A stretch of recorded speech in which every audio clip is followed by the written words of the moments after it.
Hai, Assalamualaikum warahmatullahi wabarakatuh. Kabajamtootaaf jaalatamtoota hordoftoota kiyya ijoollee Oromoo akkam jirtu? Nagaa fayyaa jirtu?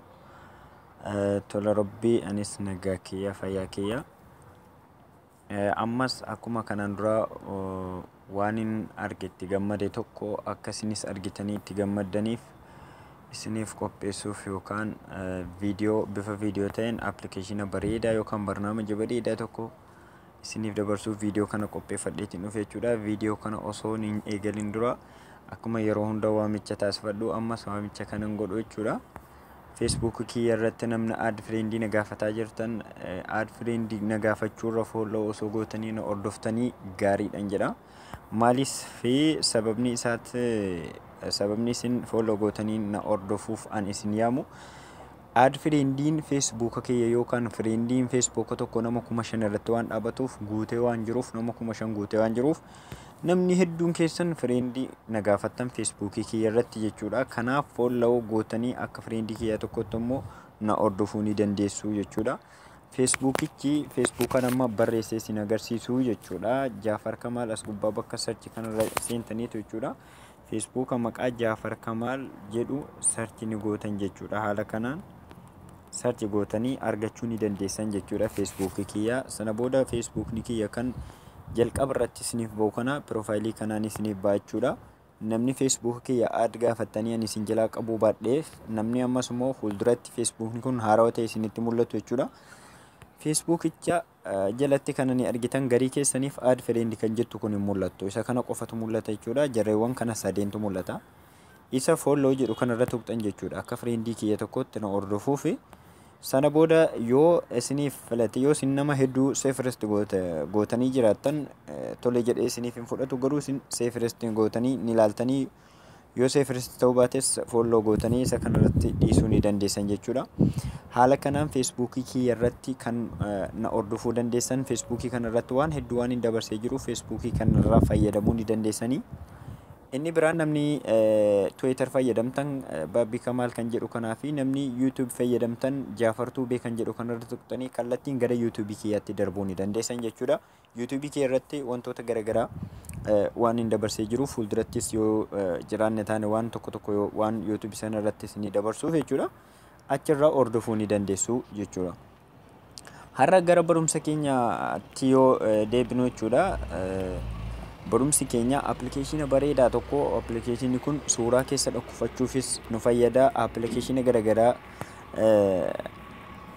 isaan qollofachuufis kan nu fayyadudha. Iccitii keenya hedduu kan ittiin eeggannudha. Sanummoo bifa istaayil ta'een qollofachuu dandeessan. Appilikeeshinni kun aappii kamirraa adda jedheetiin yaadachuudha. Istaayilii addaatiin jechuudha. Baay'ee bareedaadha. Qulfiinsaa namni kamuu beekee banuu hin danda'u. Namoo kan biratti bantanii lakkoofsa isin ittiin bantan yoo laalis namni sun banuu hin danda'u jechuudha. Maaliif inni daqiiqaatti waan wal dhabuuf jechuudha akka daqiiqaa tokkotiin. Mee appilikeeshinichi kamii? Appilikeeshinicha diskiripshinii YouTube kiyya keessatti liinkii isaa gadiin isiniif dhiisa. Ni beektan diskiripshinii namni hin beekne yoo jiraatanii fuulduratti inshallah waa'ee diskiripshin kana akkaataatti argattan nam kam jalaayyuu isiniif kan qopheessa jechuudha. Akkasumas Facebook irratti liinkii isaa gadiin isiniif dhiisa. Liinkiin isaa barreeffama bifa orongaadeen isiniif ba'urra yoo tuqxan kallattiin inni Play Store irratti isin dabarsa achirraa buufachuu dandeessan. Appilikeeshinichi maqaa kana barreessitanii Ultra Lock kan jedhu kana barreessitanii Play Store irraa argachuu dandeessan. Kan maqaa kanaan immoo osoo hin barreessin buufachuu barbaadan viidiyoo kiyya jalatti liinkii isaa gadi adeemuudhaan argachuu dandeessan jechuudha. Facebook irrattis ta'e YouTube irratti. Mee appilikeeshinicha eega gadi buufannee isarra ni tuqna jechuudha. Sana booda appilikeeshinicha eega banneen booda maal akka gochuu qabnu walumaan hordofna. Eega bifa kanaan isin bahe lakkoofsa hin daganne tokko filattan isin maaliif yoo qulfii isattiin qollofattan sana dagattan lakkoofsa kanaan banattan waan ta'eef lakkoofsa hin daganne tokko lakkoofsa yeroo hedduu yaadattan ni filattan jechuudha. Anamma 0 yookaan duwwaa filadheera. Sana booda isii kanarra tuqxan jechuudha. Eega filattanii isiirra tuqna jechuudha. Ammas deebisnee lakkoofsa magashina duwwaa ammas mallattoo save kanarra ni tuqna jechuudha. Haala kanaan achi nu dabarsee jira jechuudha. Appilikeeshinni kuni amma gara keessatti nu dabarsee jira. Photos bakka jedhu kanarra yoo tuqxan photo keessa naqachuu yoo barbaadan isarra tuqxaniitu jechuudha bakka photos jedhu kanarra. Sana booda mallattoo add yookaan dabli kanarra yoo tuqxan kallattiin gara galarii keessanitti isin dabarsaa achirraa photo keessan tokko tokkoon keessa gashachuu ni dandeessan. As videos kan jedhu kana keessattis video garagaraa keessa gashachuu kan dandeessanidha. Inni biraa wanta isin agarsiisuu barbaade haala kamiin akkatti haala namni hin beekneen qollofachuu dandeessan. Tuqaa sadii as gubbaa jiru kanarra ni tuqxan jechuudha. Qulfii isaa jijjiirrachuuf amma duwwaa nama filadhe irra waan jiruuf emee gara biraatti jijjiiruuf sana booda settings kan jedhurra ni tuqxan jechuudha. Achi booda lock type kan jettu kanarra ni tuqxan jechuudha. Lock type kan jedhu kanarra tuqxanii haala kanaan kan axaamu yoo barbaadanii fi amataa fi saatii yookaan fuula mobaayila keessanii irra jiruun guuttachuu yoo barbaadan garuu ana kan ajaa'ibe baatirii fi and horse pen kan jedhu kanarra yoo keewwanneemme baatiriidhaa fi saatii jedha jechuudha. Saatii fi baatirii jechuun maal jechuudha? Saatiin fuula mobaayila kiyyaa irratti asitti argaa jirtan saatii 7:54. Baxxaariyaa yookaan baatirii parsantaa baatirii keenyaatis gubbaa kanatti isinitti ni mul'ata 88 ta'ee jira jechuudha. Yoomuu baatiriin keessan illee 100 ta'e inni 100 isiniif hin fidu 99 isinii fida. Mee filannoo baatirii fi saatii jedhu kana baatirii and horse kan jedhu kanarraan keewwadha jechuudhaani. Yookaan immoo yoo saatii dura buusuu barbaadan horse and baatirii kan jedhu kanarra keewwattan jechuudha. Tokko ni filattanii bakka duwwaa kana keessa yoo tuqxan akka kana ni ta'a jechuudha. Amma ani of booda deebi'ee appilikeeshinicha banuuf ayaaluu jechuudha. Si'a lammaffaa fi gubbaa kanarra baatiriin keenya 88 saatiin 7:55. Eemee appilikeeshinicha irraa seennu lakkoofsan sila filadhee yoon gashee ishiin jedhu jechuudha. Amma duwwaa yoon gashee ishiin jedhu maaliif jijjiiramee waan jiruuf. Mee ammoo saatii kana galcha jechuudha. Duwwaa 7 daqiiqaan galchitan isin waan tuqaa lama kana achi jiru gara kanatti gashitan qofa daqiiqaan galchitan isin saatii qofa. Yoo saatii 12 ta'e tokko lama buustan. Yoo saatii 10 ta'e tokko duwwaa buustanii sana booda baatirii keessan kana parsantaa isaa gashitan jechuudha. Anamma duwwaa 7:88 jedhu jechuudha. Duwwaa 7:88 akka argitan isiniif banama jechuudha. Haala kanaan filattanii qulfiisaa jechuudha. Saatiidhaaf baatirii daqiiqaa tokkoon baatiriin keessan parsantaa tokko yoo gadi buusa ta'e innis akkuma irra seentaniin wama argitan gasheetan isin jechuudha. Innis qayyarataa ta'a akkuma baatiriin keessan gadi buu yookaan ol dabalus innis yeroodhuma qayyarataa ta'a. Yeroodhuma irra seentanitti amma 88 ture amma 86 baxxaariyaan kiyya jechuudha.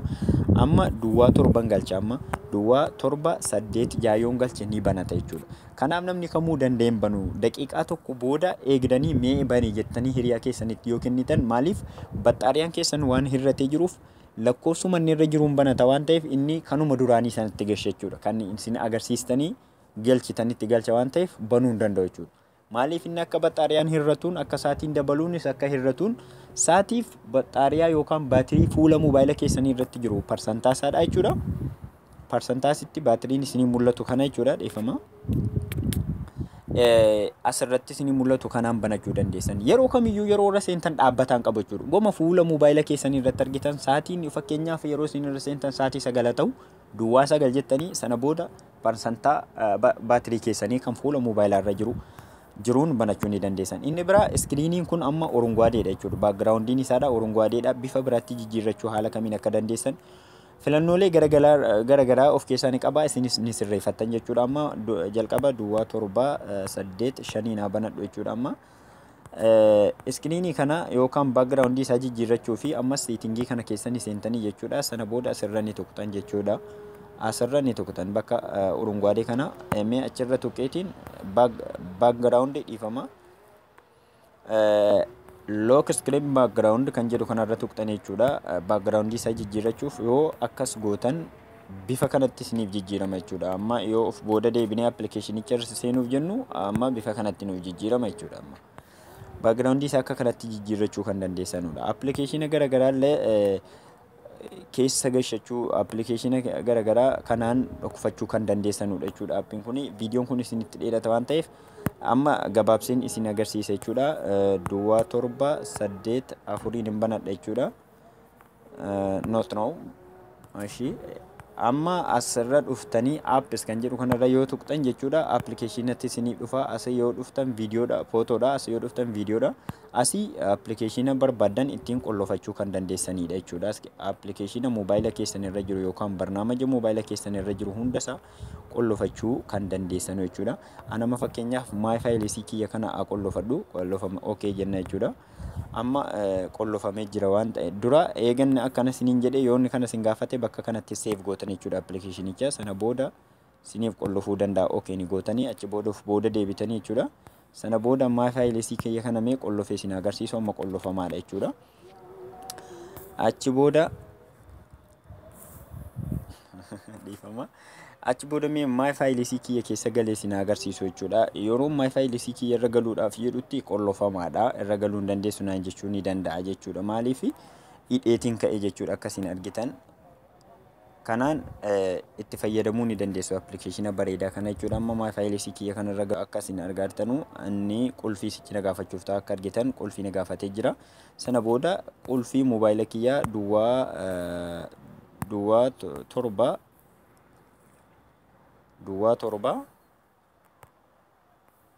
82 gashinaan naaf banataa jechuudha. Haala kanaan appilikeeshina bareedaa kanarraa fayyadamuu kan dandeessanudha. Wassalaamu alaikum wa rahmatullahi wa barakaatuh.